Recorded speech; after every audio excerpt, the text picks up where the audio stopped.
My regular routine doesn't allow me as much time for exercise as I'd like. In the past, when I had a few days away and my schedule permitted, I would enjoy doing some biking or hiking or running. Of course, my body always told me that I hadn't been doing it enough, but I ended up hurting in places that I didn't even know I had places. But it's good to get some extra exercise when you can, besides the treadmill at home. Well, one of those times my wife and I were away, and I had a chance to do some jogging on the beach at sunrise. I was chugging along, trying to cover those last few hundred yards, which seemed like the longest, and pounding back down the beach all tired and sweaty and disgusting. My muscles were saying, "Stop this, will you?" And then I saw my wife in the distance. Well, that was a great motivation to finish, and to finish strong. So I kind of picked up the pace a little bit and had almost reached her when I saw what she had written in huge letters in the sand. "I love you, Ron." Ugh. Oh boy. There it was. What a happy ending to my run, or for any man on any day. I'm Ron Hutchcraft, and I want to have a word with you today about the I love you at the finish line. Our word for today from the Word of God is about wifing, actually, and it's in Titus chapter 2, verses 4 and 5.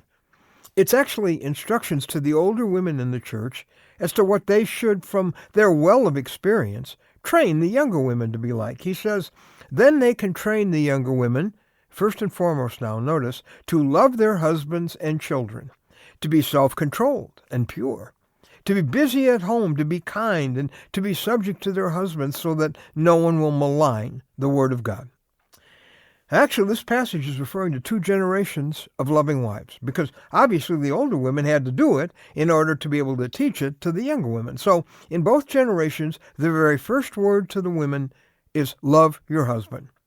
Proverbs 31, that great description of the woman every godly woman wants to be. The Proverbs 31 woman, well, here's what it says about her in verse 12.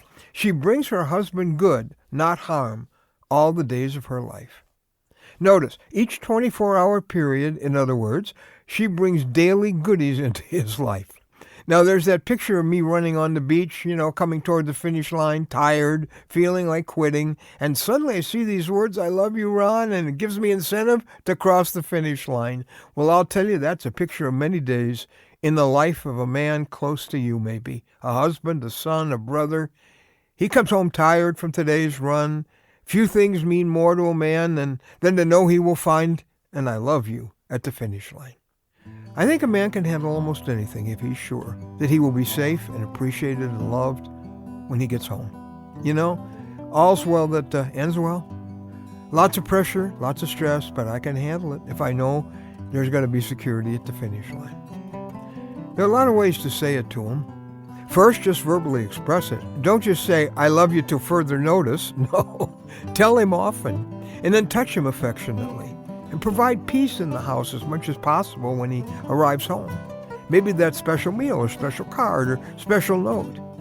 Now, it's hard because you've had a long run too, but God will give you strength to put your husband first when you feel like being first yourself. By the way, what a tremendous surprise it is if that wife is greeted by a man who's more concerned about her needs than his own. If you're a woman, say "I love you" in his language. Not just on Valentine's Day or anniversary, but remember, "I love you" never means more than after that finish line that he crosses after that long day's run.